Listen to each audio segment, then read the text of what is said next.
ಎಷ್ಟು ಸುಂದರವಾದ ಮುಖ, ಎಂಥ ಮುದ್ದ ತುಟಿಗಳು. ನನ್ನ ದೇವರಿದು. ಮೇಲೆ ಎದ್ದ ತಕ್ಷಣ ಅಲ್ಲಿ ಪೂಜೆ ಗೀಜೆಲ್ಲ ಇವ್ರಿಗೆ ಅಪ್ಪ ಅಮ್ಮನಿಗೆ ಎಲ್ಲಿದೆಯಾ ಅನ್ನೋರು. ಅಣ್ಣ ಇಲ್ಲಿದೆ ತೋಟದಲ್ಲಿ, ಬರ್ತೀನಿ ರೆಡಿ ಮಾಡು ಅನ್ನೋರು. ಚೆನ್ನಾಗಿ ಹೊಡಿತೀಯಂತೆ ಶಾರ್ಟ್ ಎಲ್ಲ, ಬಾರ ದುಡ್ಡು ಮಾಡೋಣ ಅಂದರು. ಅವ್ರು ಬೆಟ್ಟ ಆಡ್ತಾರೆ ಎಲ್ಲದ್ರಲ್ಲೂ. ಇಲ್ಲಿ ಕುಡಿತಾರೆ ಕುತ್ಕೊಂಡು, ಜಾಸ್ತಿ ಆದ್ರೆ ಇಲ್ಲಿ ಮಲಗ್ತಾರೆ. ಸೊ ಬೆಳಗ್ಗೆ ಬೇಗ ಎದ್ದು ಬಿಡ್ತೀರಿ? 5 ಗಂಟೆಗೆ, ರಾತ್ರಿ 3 ಗಂಟೆಗೆ ಮಲಗಿದ್ರೆ 5 ಗಂಟೆ ಹೇಳ್ತೀನಿ. ನಾನು ಡ್ರಿಂಕ್ಸ್ ಮಾಡೋದು ಅಷ್ಟೇ. 2 ಬೇಗ ಒಪ್ಪಡು, ದಿನದ ಬೇಗ ಬೇಡ, ಟಕ್ ಬಿಟ್ಬಿಡ್ತೀನಿ ಅಷ್ಟೇ. ನೀವು ಒಬ್ಬರಿಗೆ 1 ರೂಪಾಯಿ ಮೋಸ ಮಾಡಿದ್ರೆ ದೇವ್ರು ನಿಮಗೆ 1000 ರೂಪಾಯಿ ಖರ್ಚು ಮಾಡಿಸ್ತಾನೆ. ಆ 1 ರೂಪಾಯಿ ನಿಮ್ಗೆ ಜ್ಞಾಪಕ ಬರೋ ಥರ ಮಾಡ್ತಾನೆ ದೇವರು.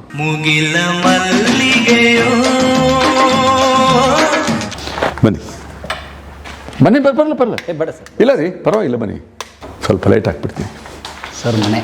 ಮನೆ ವಾವ್. ಇದು ಸುಮ್ಮನೆ ನಮಗೆ ಬಿಲಿಯರ್ಡ್ಸ್ ಮಾಡ್ಕೊಂಡು ಇಲ್ಲೇ. ಸ್ಪೋರ್ಟ್ಸ್ ಮ್ಯಾನ್ ನೀವು? ನಾವು ಸ್ಪೋರ್ಟ್ಸ್ ಮ್ಯಾನ್. ನಾನು ಇದು ನಮ್ಮ ಮಕ್ಕಳೆಲ್ಲ ಆಡ್ತಾರೆ, ನಾನು ಆಡ್ತೀನಿ. ಇಲ್ಲಿ ಆಡ್ತೀವಿ ಬಿಲಿಯರ್ಡ್ಸು. ಎಷ್ಟು ವರ್ಷದ ಅಭ್ಯಾಸ ಇದು? ಇದು ಆಯಿತು 10-15 ವರ್ಷ. ಓಕೆ. ಕ್ಲಬ್ಬಲ್ಲೂ ಆಡ್ತೀನಿ, ಇಲ್ಲಿ ಕ್ರಿಕೆಟ್ ಕ್ಲಬ್ಬಲ್ಲೂ ಆಡ್ತೀನಿ ಹೋದರೆ. ಆಮೇಲೆ TNB ಇದೆಯಲ್ಲ ನಮ್ಮ Karnataka KSBA, Karnataka billiards association, ಅಲ್ಲಿ ತುಂಬ ಸ್ನೇಹಿತರಿದ್ದಾರೆ. ನಮ್ಮ ಓಲ್ಡ್ ನಂಬರ್ 1 ಉಮಾದೇವಿ ಅವರೆಲ್ಲ ನನ್ನ ಜೊತೆ. ಅಂದರೆ ನಾವೆಲ್ಲ ಒಟ್ಟಿಗೆ. ಪಂಕಜು ಅವನು, ಪಂಕಜು ಅದ್ವಾನಿ. ಹೌದು, ನಮ್ಮ ಮುಂದೆ ಚಿಕ್ಕ ಹುಡುಗ ಅವನು ಅವಾಗ. World champion ಅವನೀಗ. ಸೊ ಅದೆಲ್ಲ ಇದೊಂಥರ ಕಾನ್ಸಂಟ್ರೇಷನ್ನು. ಮತ್ತು ವಾಕ್ ಮಾಡ್ತೀರಾ ಇದರಲ್ಲಿ. ಒಂದು ಗೇಮ್ ಮಾಡಿದ್ರೆ ಹೆಚ್ಚು ಕಮ್ಮಿ 5 ಕಿಲೋಮೀಟ್ರ್ ವಾಕ್ ಮಾಡ್ತೀರಾ. ಇಷ್ಟರಲ್ಲೇ. ಇಲ್ಲಿ ಬಾಲ್ ಹೊಡೆದ್ರೆ ಅಲ್ಲಿ ಹೋಯ್ತು, ಇಲ್ಲಿ ಬರ್ತೀರಾ. ಇಲ್ಲಿ ಬಾಲ್ ಹೊಡೆದ್ರೆ ಅಲ್ಲಿ ಹೋಯ್ತು, ಅಲ್ಲಿ ಹೋಗ್ತೀರಾ. ಇದನ್ನೊಂದು 20-100 ಸರಿ ನೀವು ಟರ್ನ್ ಮಾಡಬೇಕಾಯ್ತು. 21 ಬಾಲ್ಸ್ ನೀವು ಪಾಟ್ ಮಾಡಬೇಕಾದ್ರೆ. ಸೊ ಒಂದು ಬೆಂಡಿಂಗು, ಕಾನ್ಸಂಟ್ರೇಷನು, ಐಸೈಟು, ಮೈಂಡ್ ಅಲರ್ಟು. ಆಮೇಲೆ ಬೆಂಡ್ ಮಾಡೋದೇ ಒಂದು ಇದು ಇರುತ್ತಲ್ಲ, ಎಕ್ಸಸೈಸ್. ಇದು ಬೆಂಡ್ ಮಾಡಿದ್ರೆ ಬ್ಯಾಕ್ ಸ್ಟ್ರಾಂಗ್ ಆಗಿಬಿಡುತ್ತೆ. ಆಮೇಲೆ ಅದು ಎಲ್ಲದಕ್ಕೂ ಒಳ್ಳೇದಾಗುತ್ತೆ ಬ್ಯಾಕ್ ಸ್ಟ್ರಾಂಗ್ ಇದ್ದರೆ. ಟೈಮ್ ಪಾಸ್ ಆಟ ಅಲ್ಲ ಇದು ಸರ್. ಮರದೋಗ್ಬಿಡುತ್ತೆ ನಿಮಗೆ. 2 ನಿಮಿಷ ಆಡಿ ನನ್ನ ಜೊತೆಯಲ್ಲಿ ನೋಡಿ, ಬಗ್ಗಕ್ಕಾಗಲ್ಲ ಆಮೇಲೆ ನಿಮ್ಮ ಕೈಯಿಂದ. ಅಂದರೆ ನೋವು ಬರುತ್ತೆ. ಇದಿದೆ. ಹೌದು. ಓಕೆ. ಇಲ್ಲಿ ನಮ್ಮ ಗುರುಗಳು ಸಿದ್ಧಲಿಂಗಣ್ಣ ಅವರು ಇಲ್ಲಿದ್ದಾರೆ. ಇದು ಏನು ಮನುಷ್ಯ ಸರ್ ಅವರು. ಅಯ್ಯೋ, ಮತ್ತೆ ರಿವಿಸಿಟ್ ಮಾಡಿದ್ವಿ ಭೂತಾಯಿ ಮಗ, ನಮ್ಮ ದೇವರು. ಹೌದು. ಪ್ರೇಮ ಪರ್ವ. ನಿಮ್ಮ ಅಕ್ಕನ ದಯದಿಂದ ಇನ್ನೂ ಸತ್ತಿಲ್ಲಪ್ಪ. ನನ್ನ ದೇವರಿದು. ಮೇಲೆ ಎದ್ದ ತಕ್ಷಣ ಅಲ್ಲಿ ಪೂಜೆ ಗೀಜೆಲ್ಲ ಇವ್ರಿಗೆ ಅಪ್ಪ ಅಮ್ಮನಿಗೆ. ನಮ್ಮ ಅಜ್ಜ, ತುಮಕೂರು ಅಜ್ಜ ಅವರು, ಅವರು ಅದೆಲ್ಲ ಪೂಜೆ ಮಾಡೋದು. ಇದೊಂದಿದೆ. ಇದು ನೀವೇ? ನಾನೇ. ಅದು ಇದು ಒಂದು ತೆಲುಗು ಪಿಕ್ಚರ್ದು. ಇದು ದೊಡ್ಡವರು. ಕನ್ನಡ ಪಿಕ್ಚರ್ ಬಂದಿದ್ರು. ಈಗ ಒಂದು ಓಪನಿಂಗ್ ಆಗ್ತಾಯಿದೆ ಪಿಕ್ಚರ್ ಅವ್ರಿಗೆ. ಅದು ಎಲ್ಲ ಡೈರೆಕ್ಟರ್ ಮಾತಾಡ್ತಾ ಇದ್ದಾರೆ. ಬರ್ತಾರೆ ಇಲ್ಲಿ. ಒಂದು ಒಳ್ಳೆ ದೊಡ್ಡ ಪ್ರೆಸ್ ಮೀಟ್ ಮಾಡೋಣ. ಅವ್ರದ್ದು ಪರ್ಸನಲ್ ಆಗಿ ಇಲ್ಲಿ ನಾವು ಇಲ್ಲೇ ಮಾಡೋಣ. ನೀವು ಮಾಡೋಣ. ಗುಂಪಲ್ಲಿ ಬೇಡ, ಸಪ್ರೇಟ್ ಮಾಡೋಣ. ಗ್ರೂಪಲ್ಲಿ ಬೇಡ. ಆಮೇಲೆ ಬನ್ನಿ, ಹಿಂಗೆ ಬನ್ನಿ. ಇದು ತುಂಬ ಇಂಪಾರ್ಟೆಂಟ್, ಹೇಳಲೇಬೇಕಿದು. ಕ್ಯಾಲಿವಿ ಅಂತ. ಇದು ಅಂಬರೀಷಣ್ಣೊಂದು. ಅಂದರೆ ಇಲ್ಲಿ ಬಂದರೆ ಅವಾಗ ನಾವು ಬರೋರು. ಹೌದು. ಅಂದರೆ ಇಲ್ಲಿ ಏರ್ಪೋರ್ಟ್ ಹೋಗ್ಬೇಕಾದ್ರೆ ಎಲ್ಲಿದೆಯಾ ಅನ್ನೋರು. ಅಣ್ಣ ಇಲ್ಲಿದೆ ತೋಟದಲ್ಲಿ, ಬರ್ತೀನಿ ರೆಡಿ ಮಾಡು ಅನ್ನೋರು. ಆಯ್ತಣ್ಣ ಬನ್ನಿ ಅಣ್ಣ. ಇದು ಅಂದರೆ ಚಿಕ್ಕದಾಗಿ ಇಟ್ಕೊಂಡಿದ್ದೀವಿ. ಆಮೇಲೆ ಇದು ಅವ್ರು ಕೊಟ್ಟಿರೋದು ಕ್ಯಾಲಿವೆ. ಇದು ಗಾಲ್ಫು. ನಾನು ಗಾಲ್ಫ್ ಆಡ್ತೀನಿ. Golf club. ನಾನು ಮೊದಲು ಅಲ್ಲೇ ಆಡ್ತಾ ಇದ್ದೆ, ಇಲ್ಲಿ ಹಳೆ ಏರ್ಪೋರ್ಟ್ ಹತ್ರ. ಅಲ್ಲಿ ಅಂಬರೀಷ್ ಬಂದು ಆಡೋರಂತೆ. ಅನಂತರ ವಿಲ್ಸನ್ ಅಂತ ಒಂದು ಚಿಕ್ಕದೊಂದು ಈ ಥರ ಕಿಟ್ ಇತ್ತು. ನಾನು ಸುಮ್ಮನೆ ಯಾವಾಗ ಹೋದರೆ ಅದು ತೊಗೊಂಡೋಗಿ ಆಡ್ತಾಯಿದ್ದೆ. ಅದು ಸ್ಮಾಲ್ ಕಿಟ್, ಹಾಫ್ ಕಿಟ್ಟು. ಅಲ್ಲಿ ಯಾರೋ ಕ್ಯಾಡಿ ಅಂತಾರಲ್ಲ, ಎತ್ಕೊಂಡು ಬರ್ತಾರಲ್ಲ ಹಿಂದ್ಗಡೆ, ಅವ್ರು ಹೇಳ್ಬಿಟ್ಟವ್ರೆ ಚರಣರಾಜ್ ಬರ್ತಾ ಇರಲಿ ಅಂತ. ಹೌದಾ, ಆಡ್ತಾನ? ನಾವು ಸಖತ ಹೊಡಿತಾರೆ, ಲಾಂಗ್ ಶಾಟ್ ಹೊಡಿತಾರೆ ಅಂತ ಹೇಳ್ಬಿಟ್ಟು. ಹೌದಾ, ಸರಿ ಅಂತ. ಜನವರಿ 1 ಹೊಸ ವರ್ಷ. ನಮ್ಮ ಆನಂದರಾಜ್ ಅಂತ ಡೈರೆಕ್ಟರ್ ಇದ್ರು. ಆನಂದ್ ಪಿ ರಾಜು. ಆ ಡೈರೆಕ್ಟರ್ ಒಂದು ಪಿಕ್ಚರ್ ಮಾಡ್ತಾಯಿದ್ದೆ ನಾನು ಅವಾಗ. 1ನೇ ತಾರೀಕು ಬೆಳಗ್ಗೆನೇ ಅಲ್ಲಿ ಶೂಟಿಂಗ್ ಇತ್ತು. ಎಲ್ಲಿ ಅಂಬರೀಷಣ್ಣವ್ರ ಮನೆ ಪಕ್ಕದಲ್ಲಿ ಒಂದು ಚೇಸ್ ಮಾಡ್ತಾಯಿದ್ವಿ. ಆವಾಗ ಆನಂದ್ ಪಿ ರಾಜು ಅಂದರು, ಅಣ್ಣವ್ರ ಮನೆ ಇಲ್ಲೇ ಇದೆ, ಹೋಗ್ಬೋಣಮ್ಮ, ಬನ್ನಿ ಹೋಗೋಣ ಅಂತಂದೆ.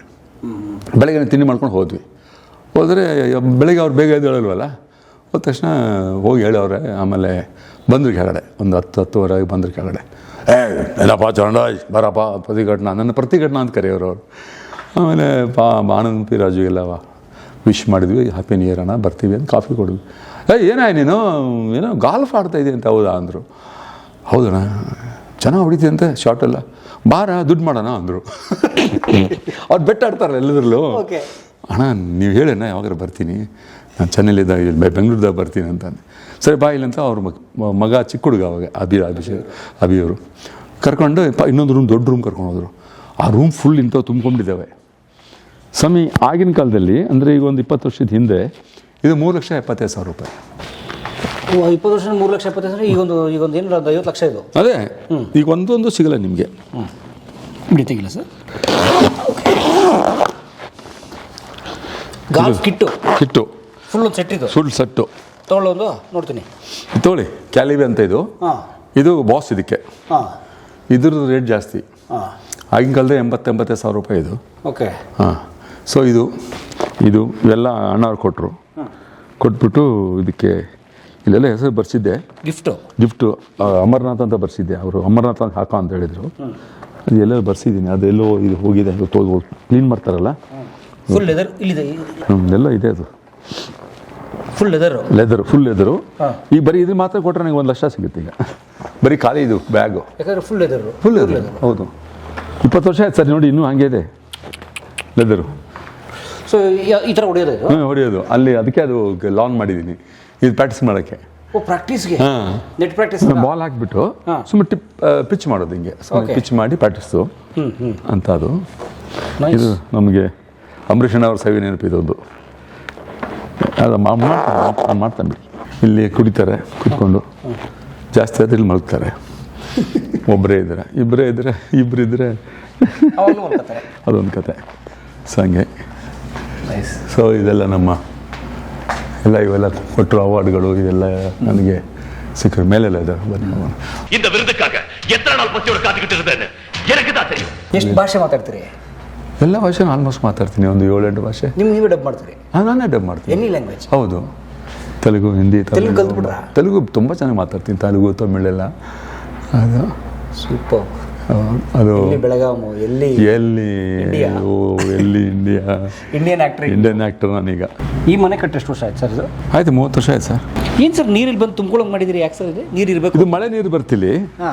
ಇದನ್ನ ವಾಸ್ತು ಪ್ರಕಾರ ಇಲ್ಲಿ ನೀರು ಇರಬೇಕು ಅಂತ ಸ್ವಲ್ಪ ಹೂವು ಹಾಕ್ತೀವಿ. ಮಳೆ ನೀರು ಬಂದರೆ ಎಲ್ಲ ಮೇಲಿಂದ ಕೆಳಗೆ ಬರುತ್ತೆ. ಇದರಿಂದ ಅದು ಟ್ಯಾಂಕ್ ಹೋಗುತ್ತೆ, ಸ್ಟೋರೇಜ್ ಮಾಡ್ಕೊತೀವಿ ಸ್ವಲ್ಪ ಮಳೆ ನೀರು. ಓಕೆ. ಇಲಿಗಳ ಕಾಟಕ್ಕೋಸ್ಕರ ಇದು ಮಾಡಿದ್ದು ನಾ ಕಾರಿಗೆ. ಕಬ್ಬಿಣ ಶೆಡ್. ಕಬ್ಬಿಣ ಶೆಡ್ಡು. ಏನು ಚಳಿ ಸರ್ ಹಿಂಗಿದೆ ಬೆಂಗಳೂರಲ್ಲಿ. ಎಲ್ಲ ನಿಮ್ಮ Madras effect sir? Madras effect. ಲೋಕ ಇಲ್ಲಿದೆ. ಇದೆ ಲೋಕ. ಇದು ನಿವಾಸ ಲೋಕ ಇಲ್ಲಿ ನೋಡಿ. ನಾನು ದೇವರು ಬೆಳಗ್ಗೆ ಪೂಜೆ ಮಾಡಿದೆ. ಅಪ್ಪ ಅಮ್ಮ ಸಿದ್ಧಲಿಂಗನವರು, ಸಿದ್ಧಲಿಂಗ ಸ್ವಾಮಿಗಳು. ನನ್ನ ಗುರುಗಳವರು. ನನ್ನವರು ರಾಜ್ಕುಮಾರ್ ಅಂತ ಕರೆಯೋರು. ಶಿವಕುಮಾರ್ ಸ್ವಾಮಿಗಳು. ಅವ್ರಿಗೆ ಚರಣರಾಜ್ ಅಂತ ಬರ್ತಾ ಇರಲಿಲ್ಲ ಬಾಯಲ್ಲಿ. ರಾಜ್ಕುಮಾರ್ ಕರೆಯೋ, ಸನ್ಮಾನ ಮಾಡೋಣ ಅನ್ನೋರು. ಆಮೇಲೆ ಮಧ್ಯದಲ್ಲಿ ಒಂದು 15-16 ವರ್ಷ ನಾನು ಅವ್ರಿಗೆ ಟಚ್ ಆಗಲಿಲ್ಲ. ಬಿಸಿ. ನಾನು ಸಾಯಕ್ಕೆ ಸ್ವಲ್ಪ ದಿನ ಮೊದಲು ಏನೋ ಒಂಥರ ಅವ್ರು ನೋಡಬೇಕು ಅನ್ನಿಸ್ತಾ ಇತ್ತು ನನಗೆ. ಸರಿ, ಒಂದಿನ ನಾನು ಇಲ್ಲಿ ಬಂದು ಇಲ್ಲಿಂದ ಹೋದೆ. ಅಲ್ಲಿ ಒಬ್ಬರ ಮರಿ ಸ್ವಾಮಿಗಳಿರ್ತಾರಲ್ಲ, ಅವ್ರ ಕಡೆಯಿಂದ ಹೋಗಿ ಕೂತ್ಕೊಂಡು ತುಂಬಾ ಹಣ್ಣಾಗ್ಬಿಟ್ಟಿದ್ರು. ಕೂತ್ಕೊಂಡಿದ್ರು. ಅವು ಕಿವಿ ಹತ್ರ ಹೋಗಿ, ನಿಮ್ಮ ರಾಜ್ಕುಮಾರ್ ಬಂದಿದ್ದಾರೆ ಅಂತ ಹೇಳಿದ ತಕ್ಷಣ ಹಿಂಗೆ ನೋಡಿ ಅಂದರು. ಹೋಗಿ ಕೂತ್ಕೊಂಡೆ. ಅವನು ಹಣ್ಣು ಕೊಟ್ಟರು, ಕೈಗೆ ಕಾಲು ಹಿಡ್ಕೊಂಡು ಕೂತ್ಕೊಂಡೆ. ಹಣ್ಣು ಕೊಟ್ಟು ಆಶೀರ್ವಾದ ತಲೆ ಮೇಲೆ ಕೈ ಹಾಕಿಟ್ರು ಅಷ್ಟೇ. ಆಮೇಲೆ ಅದು ತಿರ್ಕೊಂಡ್ಮೇಲೆ ಹೋಗಿ ಬಂದೆ ಅಲ್ಲಿ. ಸೊ ನಡೆದವ್ರ ದೇವರವರು ಅಲ್ವಾ? ಲಕ್ಷಾಂತರ ಜನಕ್ಕೆ ವಿದ್ಯೆ ಕೊಟ್ಟರು. ಅಯ್ಯೋ ತುಂಬಾ. ಇದು ನನ್ನ ಫ್ಯಾಮಿಲಿ. ಇದು ನಿಮ್ಮ ಫುಲ್ ಫ್ಯಾಮಿಲಿ. ಇದು ನೋಡಿ ಸರ್, ಫ್ಯಾಮಿಲಿ. ಮಗಳು, ದೊಡ್ಡ ಮಗ, ಚಿಕ್ಕ ಮಗ ಪೈಲಟು. ನಾನು ಒಂದೇ ಹೆಂಡತಿ, ಒಂದೇ ಮದುವೆ ಆಗಿರೋದು ನಾನು. ಬೇರೆ ಕಲ್ಪನಾ ಅಂತ. ಎಷ್ಟು ವರ್ಷ ಆಯ್ತು ಮದುವೆಗೆ ನೀವು? ಅದೇ 86, 87. ಮೇಡಮ್ ಬೆಳಗಾಮ? ಪೂನಾದವರು. ಇವನು ನನ್ನ ಮೊಮ್ಮಗ ಆರುಷ್ ಅಂತ. ಓಕೆ. ಇಲ್ಲೇ ವರ್ಕೌಟ್ ಮಾಡ್ತೀರಿ? ಇಲ್ಲೇ ವರ್ಕೌಟ್ ಮಾಡ್ತೀವಿ ಈಗಲೂ? ಹೌದು. ಸಾಕಪ್ಪ, ಇನ್ನು ಸಾಕು ಅಂದ್ಬಿಟ್ಟಿಲ್ಲ ನೀವು? ಈ ಸಾಕು ಅಂದ್ರೆ ಮಾಡಿಲ್ಲ ಅಂದ್ರೆ ನಿದ್ದೆ ಬರಲ್ಲ. ಇದು ಮಾಡಿಲ್ಲ ಅಂದರೆ ನಿದ್ದೆ ಬರಲ್ಲ ನನಗೆ. ವರ್ಕೌಟ್ ಮಾಡಿಲ್ಲ, ಸ್ಕಿಪ್ಪಿಂಗ್ ಮಾಡಿಲ್ಲ ಅಂದರೆ ನಿದ್ದೆ ಬರಲ್ಲ. ಸ್ಕಿಪ್ಪಿಂಗು ಈಗಲೂ 200-300 ಹೊಡಿತೀನಿ. ಅದೇ ನಿಮ್ಮ ಫಿಟ್ನೆಸ್ ಕೊಟ್ಟು ಆಮೇಲೆ ಆಚೆ ಕೂತ್ಕೊಂಡು ಯೋಗ ಮಾಡ್ತೀನಿ. ಬೆಳಗ್ಗೆ ಎದ್ದ ತಕ್ಷಣ ಯೋಗ ಮೊದಲು. ಪ್ರಾಣಾಯಾಮ, ಆಸನ ಇಲ್ಲ, ಪ್ರಾಣಾಯಾಮ, ಕಪಾಲಭಾತಿ, ಆಮೇಲೆ ಸ್ವಲ್ಪ ಬೆಂಡಿಂಗ್ ಎಕ್ಸಸೈಸು, ಲೆಗ್ಗು ಸ್ಪ್ರೆಡ್ಡು ಅದೆಲ್ಲ, ಆಮೇಲೆ ಐ ಎಕ್ಸಸೈಸು, ಆಮೇಲೆ ಲಂಗ್ಸ್ ಎಕ್ಸಸೈಸ್ ಹೋಲ್ಡ್ ಮಾಡೋದು 30 ಸೆಕೆಂಡ್ಸ್. ಅವಾಗ ನಿಮ್ಮ ಲಂಗ್ಸಲ್ಲಿ ಏನೋ ಪ್ರಾಬ್ಲಮ್ ಇದ್ದರೆ ನಿಮಗೆ ಉಸಿರಾಡೋಕ್ಕಾಗಲ್ಲ. ಲಂಗ್ಸ್ ಚೆನ್ನಾಗಿದ್ದರೆ ನಿಮಗೆ can hold even 1 minute 2 minutes. ಅದು ಸ್ವಲ್ಪ ಬೆಳಿಗ್ಗೆ ಅದೊಂದು ಪ್ರಾಕ್ಟೀಸು. ಸೊ ಆ ಥರ ಏನೇನೋ ಮಾಡ್ತಾಯಿದ್ದೀನಿ ಹುಚ್ಚಿನ ಥರ. ಯಾವಾಗಿಂದ ನೀವು ಫಿಟ್ನೆಸ್ ಅಡಿಕ್ಟೆಡ್? ಅಂದರೆ ಫಿಟ್ನೆಸ್ ಮೊದಲಿಂದನೇ ಇದೆ. ಬಿಫೋರ್ ಆ್ಯಕ್ಟರ್ ಆದಾಗ ಅಥವಾ ಇಲ್ಲ ಆ್ಯಕ್ಟರ್ ಆದಮೇಲೆ ಸ್ವಲ್ಪ ತುಪ್ಪನೇ ನಾನು ಅವಾಗ ನಾನ್ ವೆಜ್ ಸಿಕ್ಕಾಬಿಟ್ಟು ತಿಂತಾಯಿದ್ದೆ ನಾನು. ಬೆಳಗ್ಗೆನೇ ನಾನ್ ವೆಜ್, ಶೂಟಿಂಗ್ ಇಲ್ಲ ಬೆಳಗ್ಗೆನೇ ರವಕ್ಕು. ಸೊ ಅದರಿಂದ ವರ್ಕೌಟ್ ಮಾಡಿ ಶುರು ಮಾಡಿದೆ. ಮಾಡೋಕ್ಕೆ ಶುರು ಮಾಡಿದ್ಮೇಲೆ ಇದು ಒಂಥರ ಖುಷಿ ಕೊಡ್ತು ನನಗೆ. ಓಕೆ, ಬೆಳಗ್ಗೆ ಬೆವರು ಹರಿಸಿದ್ರೆ ಒಂದು ಸ್ವಲ್ಪ ಸಮಾಧಾನ ಆಗುತ್ತೆ. ಬೆಳಗ್ಗೆ ಮಾಡಲೇಬೇಕಿದು. ಅಂದರೆ ಊರ್ಧ್ವ ಸರ್ವಾಂಗಾಸನ, ವಜ್ರಾಸನ ಅದೆಲ್ಲ ಸೊ ಮಾಡ್ತೀವಿ. ಸೊ ಶೂಟಿಂಗ್ಗಳಿದ್ದಾಗಲೂ ನೀವು ಪ್ರೈವೇಟಾಗಿ ಮೊದಲೇ ಜಿಮ್ ಇಟ್ಕೊಂಡಿದ್ರೆ ಅಥವಾ ಶೂಟಿಂಗಿಂದ ಜಿಮ್ಗೆ ಹೋಗ್ಬಿಡ್ತಿದ್ರಾ? ಶೂಟಿಂಗ್ ಇಲ್ಲ, ಅವಾಗೆಲ್ಲ ಜಿಮ್ ಹೋಗ್ತಾ ಇದೆ. ಈಗ ಎಲ್ಲೇ ಹೋದ್ರಿ ಎಲ್ಲ ಹೋಟ್ಲಲ್ಲೂ ಈಗ ಜಿಮ್ ಇದೆ. ಸೊ ಏನು ಪ್ರಾಬ್ಲಮ್ ಇಲ್ಲ. ಸೊ ಅದು ಆಮೇಲೆ ಪ್ರೊಡ್ಯೂಸರ್ ಫಸ್ಟ್ ಕಂಡೀಷನ್ನೇ, ನೀವು ಪೇಮೆಂಟ್ ಕೊಡ್ತೀರಿ ಪರವಾಗಿಲ್ಲ, ನಂಗೆ ಜಿಮ್ ಇರೋ ಹೋಟ್ಲ್ ಬೇಕು, ನೀ ಎಲ್ಲರೂ ಕೊಡು ಅಂತ. ಸೊ ಅವ್ರ ಪಾಪ ಅದೊಂದು ಕೇರ್ ಅಲ್ಲ ನಮಗೆ. ಈಗ ಬೆಳಗ್ಗೆ 7 ಗಂಟೆ 6:30 7 ಗಂಟೆ ಹೋಗ್ತೀವಿ. ಹೋದರೆ ಸಾಯಂಕಾಲ ಬರೋದು 6:30 7 ಗಂಟೆ ಆಗುತ್ತೆ. ಬಂದು ಫ್ರೆಶ್ ಅಪ್ ಆಗಿ 1 ಅವರ್ ನೀವು ಇದು ಮಾಡಿಬಿಟ್ರೆ ಲೆಗ್ ಎಕ್ಸಸೈಸು ಎಲ್ಲ ಸ್ವಲ್ಪ ಬಾಡಿ ರಿಬ್ಸ್ ಎಲ್ಲ ಸ್ವಲ್ಪ ಹೊಡ್ಕೊಂಡ್ರೆ ರಾತ್ರಿ ಇದ್ದೆ ಹೆಂಗೆ ಬರ್ತಂದರೆ ನೀವೇನು ಕುಡಿಬೇಕಾಗಿಲ್ಲ, ಡ್ರಿಂಕ್ಸ್ ಮಾಡಬೇಕಾಗಿಲ್ಲ, ಚೆನ್ನಾಗಿ ನಿದ್ದೆ ಬರುತ್ತೆ. ಮತ್ತು ಒಳ್ಳೆ ಆರೋಗ್ಯ. ಬೆಳಗ್ಗೆ 5 ಗಂಟೆ ಹೌದು, ಬೆಳಗ್ಗೆ ಬೇಕಾಗಿರೋ ಗ್ರೇಸು ಬೆಳಗ್ಗೆ ಮತ್ತೆ 5 ಗಂಟೆಗೆ ಎದ್ದು ಮತ್ತೆ ಯೋಗ ಕೂತ್ಕೊಂಡ್ಬಿಡ್ತೀನಲ್ಲ, ದೇವ್ರ ನಾಮದಲ್ಲಿ ಕೂತ್ಕೊಂಡ್ಬಿಡ್ತೀನಿ. ಸೊ ಬೆಳಗ್ಗೆ ಬೇಗ ಎದ್ಬಿಡ್ತೀರಿ? 5 ಗಂಟೆಗೆ ಮಲಗ್ಬಿಟ್ರೆ ರಾತ್ರಿ 3 ಗಂಟೆಗೆ ಮಲಗಿದ್ರು 5 ಗಂಟೆ ಎದ್ದು ಹೇಳ್ತೀನಿ. 4 ಗಂಟೆಗೆ ಮಲಗಿದ್ರು 5 ಗಂಟೆ ಎದ್ದು ಹೇಳ್ತೀನಿ. ಎದ್ದು ಬಾತ್ರೂಮ್ ಹೋಗಿ ಬಂದು ಯೋಗ ಮಾಡಿ ಮತ್ತೆ ಏನಾದ್ರು ತಿಂಡಿ ಮಾಡಿ ಮಲ್ಕೊಂಡ್ರೆ ಹೆಂಡತಿ ಮಕ್ಕಳು ಯಾರ ಹತ್ರ ಬರಲ್ಲ, ಇದು ಮಲ್ಕೊಂಡ್ಬಿಡ್ತು ಬಿಡು ಅಂತ ಅಷ್ಟೇ. ಇನ್ನು 2 ಗಂಟೆ 3 ಗಂಟೆ ಎದ್ದು ಆಮೇಲೆ ಊಟ ಮಾಡ್ತೀವಿ. ಅಂದರೆ ವಾರದಲ್ಲಿ 1 ದಿನ 15 ದಿವಸಕ್ಕೆ 1 ದಿನ ಆ ಥರ ಒಂದು ಬಾಡಿ ರೆಸ್ಟ್ ಬೇಕು. ನನಗೆ ಬಾಡಿ ರೆಸ್ಟ್ ಬೇಕು ಅಂದರೆ ನಾನು ಅದಕ್ಕೆ ಫೋರ್ಸ್ ಮಾಡೋದಿಲ್ಲ. ಇದು ಬೇಡ ಅಂದರೆ ಮಾಡಲ್ಲ, ಬೇಕು ಅಂದರೆ ಮಾಡ್ತೀನಿ. ಬಾಡಿ ಹೇಳಬೇಕು ನಮಗೆ. ಏನೋ ಒಳ್ಳೆ ಈ ಮಿಷಿನ್ ಥರ ನಾವೇ ಮಾಡ್ಕೊಂಡ್ರೆ ನಿಮಗೆ ಮಸಲ್ಸ್ ಎಲ್ಲ ಪ್ರಾಬ್ಲಮ್ ಆಗುತ್ತೆ, ಹಾರ್ಟ್ ಪ್ರಾಬ್ಲಮ್ ಆಗುತ್ತೆ. ಆಮೇಲೆ ಯಾವುದೂ ಜಾಸ್ತಿ ಮಾಡಬಾರ್ದು, ಲಿಮಿಟಾಗಿ ಮಾಡಬೇಕು. ನಿಮ್ಗೆ ಎಷ್ಟು ಓಕೆ. ನಮ್ಮ ಕಸರತ್ತು ಮಾಡುವಾಗ ನನಗೆ ಮನಸ್ಸಲ್ಲಿ ಬರುತ್ತೆ, ಸಾಕು ನಿಲ್ಲಿಸ್ಬಿಡ್ಬೇಕು. ನಾನು ಡ್ರಿಂಕ್ಸ್ ಮಾಡೋದು ಅಷ್ಟೇ, 2 ಪೇಗ್ ಕುಡಿದು ಇನ್ನೊಂದು ಬೇಗ ಬೇಡ ಬಿಟ್ಬಿಡ್ತೀನಿ ಅಷ್ಟೇ. ಅದು ದೇವ್ರು ಕೊಟ್ಟರು ವರ ನನಗೆ. ಅಷ್ಟೊಳ್ಳೆ ಕಂಟ್ರೋಲ್ ಇದೆ ನೋಡಿ. ಕಂಟ್ರೋಲ್ ಇದೆ, ಮೈಂಡ್ ಕಂಟ್ರೋಲು. ಸೋಮವಾರ ನನಗೆ ಜ್ಞಾಪಕನೇ ಬರಲ್ಲ ಡ್ರಿಂಕ್ಸ್ ಅದು ಅಂದರೆ ಹೇಳೋದು ನಿಮಗೆ. ಸೋಮವಾರ ಗುರುವಾರ ಶನಿವಾರ ನಮಗೆ ಜ್ಞಾಪಕನೇ. ನಾನ್ ವೆಜ್ಜು ಇಲ್ಲ. I am the very bad eater. Non veg ಇಲ್ಲ, ನಾನು ಊಟನೇ ಮಾಡಲ್ಲ. ಬಟ್ ಇಲ್ಲ, ನಾಳೆ ನೀವು ಬಂದರೆ ಹಬ್ಬ ಫುಲ್ ನಿಮಗೆ. ಹಂಗೆ ನೀವು ನೋಡಿ ಕಲಿಯೋಕ್ಕೆ ತುಂಬ ಇದೆ. ಆ್ಯಕ್ಟ್ರೆಸ್ ಇಲ್ಲ ಹಂಗೇನಿಲ್ಲ. ಎಷ್ಟು ನೀವು ಒಂದು 65 ಏಜು? 66. ಯಾರಿಗೆ ಹೇಳ್ಬೇಡಿ, ಇದು ನನ್ನ ಜಾಗ. ಅದು ಒಳ್ಳೆ ವಾಯ್ಸ್ ಸರ್ ನಿಮ್ಮದು. ಅಲ್ಲ, ವಾಯ್ಸ್ ನಿಮ್ಮ ಸಿಗ್ನೇಚರ್. ಅಯ್ಯೋ ಅದು ಏನು ವಾಯ್ಸು ಏನು. ಒಂದು ಒಳ್ಳೆ ಬ್ರ್ಯಾಂಡಿ ಇದು, ಲೂಯಿಸ್ ಅಂತ ವರ್ನೆಂಟು. ಇದು ನಿಮಗೆ ನಾಳೆ ನಮ್ಮ ಹೆಸರಲ್ಲಿ. Thank you sir. ಸರ್ ನೆನಪು ಸರ್ ಫ್ರೆಂಡ್ಶಿಪ್ ಇದನ್ನ ಟಿ ವಿಲಿ ಹಾಕ್ತೀರಾ? ಇದು ಸರ್ ನಮ್ಮಲ್ಲಿ ಯಾವುದು ಮುಚ್ಚುಮರ ಇಲ್ಲ ಸರ್. ಬೇಡ ಸರ್, ನಾನು ಅದಕ್ಕೆ ಓಪನ್ ಆಗಿದ್ದೀನಿ ಸರ್. ನನಗೇನಿಲ್ಲ, ಎಲ್ಲ ಓಪನ್ ಆಗಿರ್ಬೇಕು ಸರ್. ಏನು ಮುಚ್ಚಿದ್ರೆ ಈ ಕಡೆ ಬಂದುಬಿಡ್ತಲ್ಲ, ಅದನ್ನ ಆ ಕಡೆ ಬಂದುಬಿಡ್ತಾ ಆಚೆ. ಮುಚ್ಚಿಟ್ಟು ಹುಡುಕ್ತಾ ಹೇಳ್ಬಿಟ್ರೆ ಇಲ್ಲ, ನಾವು ಹೇಳ್ಬಿಟ್ರೆ ಕ್ಲಿಯರ್ ಅಲ್ವಾ? ಅದಕ್ಕೆ ನೀವು ಹೇಳಿದ್ರೆ ಬ್ರ್ಯಾಂಡಿ ನೋಡಿ, ನಿಮ್ಗೆ ಒಳ್ಳೆ ಬ್ರ್ಯಾಂಡಿ ಕೊಟ್ಟಿದ್ದೀನಿ. Thank you sir. ಮತ್ತೆ ಬೇಕಾದ್ರೆ ಹೇಳಿ ತರಿಸ್ತೀನಿ. ಬನ್ನಿ ಸರ್. ಓಕೆ, ಒಂದ್ಸರಿ ಬನ್ನಿ ಫ್ರೀಯಾಗಿ. ಬರ್ತೀನಿ ಸರ್. ನಮ್ಮ ಕೆಲಸದವರು ನಾನ್ ವೆಜ್ ತುಂಬ ಚೆನ್ನಾಗಿ ಮಾಡ್ತಾರೆ. ತಿಂತೀರಿ ನೀವು ನಾನ್ ವೆಜ್? ಫುಲ್ ನಾವು ಡೈಲಿ ನಾನ್ ವೆಜ್. ನಮ್ಮ ಕ್ಯಾಮ್ರಾಮನ್ನು ಗದಗ್ನವರು. ಗದಗ? Okay okay. ನಿಮ್ಮ ಡೈಯಾರ್ಡ್ ಫ್ಯಾನ್ ಅವರು. ಓ ಗದಗ, ಓಕೆ ಓಕೆ. ನಾವೆಲ್ಲ ನಿಮ್ಮ ಆಫ್ರಿಕಾದಲ್ಲಿ ಶೀಲಾಯಪ್ಪ ಫ್ಯಾನ್ಸ್ ಅಲ್ವಾ? ಹೌದು.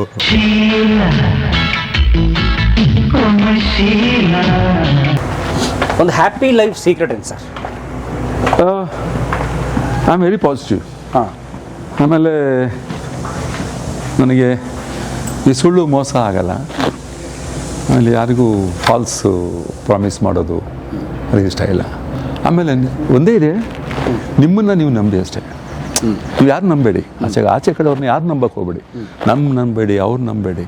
ನಿಮ್ಮನ್ನು ನೀವು ನಂಬ್ಕೊಳ್ಳಿ, ನಿಮ್ಮನ್ನು ನೀವು ಕೇಳಿ ನಾನು ಕರೆಕ್ಟಾಗಿದ್ದೀನಾ ಅಂತ ಅಷ್ಟೇ. ಅದೇ ದೊಡ್ಡ ನೀವು ತಪ್ಪು ಮಾಡಿದ್ರೆ ನಿಮ್ಮನ್ನು ನೀವು ಬೈಕೊಳ್ಳಿ, ಬೇರೆ ನಮ್ಮನ್ನು ಬೈಬಾರ್ದು. ನಿಮ್ಮನ್ನು ನೀವೇ ಬೈಕೋಬೇಕು. ಯಾಕಂದ್ರೆ ನಿಮ್ಮ ಮನಸ್ಸು ನಿಮ್ಮನ್ನು ಬೈಕೊಳ್ಳುತ್ತೆ. ಸೊ ಅದು ತುಂಬ ನಿಮಗೆ ಪಾಸಿಟಿವ್ ಆಗಿ ಹೆಲ್ಪ್ ಆಗುತ್ತೆ. ಅವನು ಏನೇ ನೋಡಿದ್ರು ಓಕೆ, ಹಿಂದೆ ನೋಡಿ ಮುಂದೆ ನೋಡಬೇಡಿ. ನನ್ನ ಸ್ನೇಹಿತರೆಲ್ಲ ಹೆಂಗಿದ್ದಾರೆ, ನಾನು ಹೆಂಗಿದ್ದೀನಿ, ನಾನು ಹೆಂಗೆ ಬಂದೆ, ಎಲ್ಲಿದ್ದೆ, ನಾನು ಎಲ್ಲಿದ್ದೆ, ಈಗ ಹೆಂಗಿದ್ದೀನಿ. ಇನ್ನು ಮುಂದೆ ಅದು ಕೊಡೋದು ಅವ್ರು ಬಿಡೋದು ಅವ್ರ ವಿಷಯ, ಅವ್ರ ಇಷ್ಟ, ದೇವ್ರ ಇಷ್ಟ. ಬಟ್ ಶ್ರಮ ಮಾಡಿ, ಕಷ್ಟಪಡಿ, ಅದು ಪ್ರಯತ್ನ ಪಡಿ. ಅದಕ್ಕೆ ತುಂಬಾ ಮೋಸ ಗೀಸ ಮಾಡಿ ಪ್ರಯತ್ನ ಮಾಡೋದು ಬೇಕಾಗಿಲ್ಲ. ಒಬ್ಬರು ಹೊಟ್ಟೆ ಮೇಲೆ ಹೊಡೆದು ಊಟ ಮಾಡಬೇಕಂತ ಲೈಫಲ್ಲಿ ಯೋಚನೆ ಮಾಡಬೇಡಿ. ನೀವು ಒಬ್ಬರಿಗೆ ₹1 ಮೋಸ ಮಾಡಿದ್ರೆ ದೇವ್ರು ನಿಮಗೆ ₹1000 ಖರ್ಚು ಮಾಡಿಸ್ತಾನೆ. ಹಾಸ್ಪಿಟ್ಲು, ಅದು ಇದು ಯಾವುದೋ ಒಂದು ಕಡೆ ಆ ₹1 ನಿಮ್ಗೆ ಜ್ಞಾಪಕ ಬರೋ ಥರ ಮಾಡ್ತಾನೆ ದೇವರು. ನಾನು ಇವ್ರಿಗೆ ಮೋಸ ಮಾಡಿಬಿಟ್ಟೆ ಪರಮೇಶ್ಗೆ, ಅಯ್ಯೋ ಅಂತ. ಈ ಕೊರೆಯಲ್ಲೇ ನೀವು ₹1000 ಖರ್ಚಾಗುತ್ತೆ. ನಿದ್ದೆ ಬರೋಲ್ಲ. ಯಾಕೆ ಬೇಡ ನಮಗದು. ಮನುಷ್ಯ ಇರೋದೇ ಎಲ್ಲ ಮಣ್ಣಲ್ಲಿ ಹೋಗೋದಿದು. ಇದೆಲ್ಲ ಮಣ್ಣಲ್ಲಿ ಹೋಗುತ್ತೆ. ಇದು ಗ್ಯಾರಂಟಿ ಇಲ್ಲ, ಇದೆಲ್ಲ ಗ್ಯಾರಂಟಿ. ಇದಕ್ಕೆ ಇನ್ನೊಬ್ಬ ಓನರ್ ಬರ್ತಾನೆ ನಾಳೆ, ನನ್ನ ಮಗ ಇರ್ತಾನೆ, ನನ್ನ ಮಗ ಮೊಮ್ಮಕ್ಕಳು ಇರ್ಬೋದು. ಬಟ್ ನಾನು ಎಷ್ಟು ದಿನ ಇದ್ದೀನಿ ಅಷ್ಟು ದಿನ ಇದು ನನ್ನ ನೆನೆಸ್ಕೋಬೇಕು.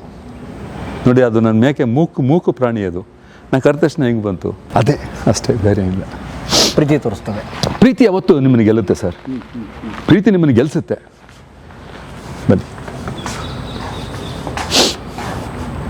ಬನ್ನಿ ಮಾತಾಡೋಣ ಸರ್ ಜೊತೆಗೆ ವಿವರವಾಗಿ. ಸ್ವಾಗತ ಮತ್ತೊಮ್ಮೆ ಚರಣರಾಜ್ ಅವ್ರ ಬದುಕಿಗೆ. ಅನುರಾಗದ ಆರಾಧನೆ ಹೊಸ ಬಾಳಿನ. ದಯವಿಟ್ಟು ಕಲಾ ಮಾಧ್ಯಮನ ಸಬ್ಸ್ಕ್ರೈಬ್ ಮಾಡಿ. ತುಂಬ ಚೆನ್ನಾಗಿರುತ್ತೆ, ಎಂಜಾಯ್ ಮಾಡ್ತೀರಾ. ನಾನಂತೂ ತುಂಬ ಎಂಜಾಯ್ ಮಾಡ್ತೀನಿ, ನೀವು ಎಂಜಾಯ್ ಮಾಡಿ. Come on, be happy. Thank you. Video ನೋಡಿದ್ದಕ್ಕೆ ನಿಮಗೆ ತುಂಬ ಧನ್ಯವಾದಗಳು. ಪುಸ್ತಕಗಳನ್ನು ಓದು ಮನಸ್ಸನ್ನು ಅರಳಿಸುತ್ತೆ, ಬುದ್ಧಿಯನ್ನು ಚುರುಕು ಮಾಡುತ್ತೆ, ಕಾಣದ ಹೊಸ ಲೋಕವನ್ನು ಪರಿಚಯಿಸುತ್ತೆ.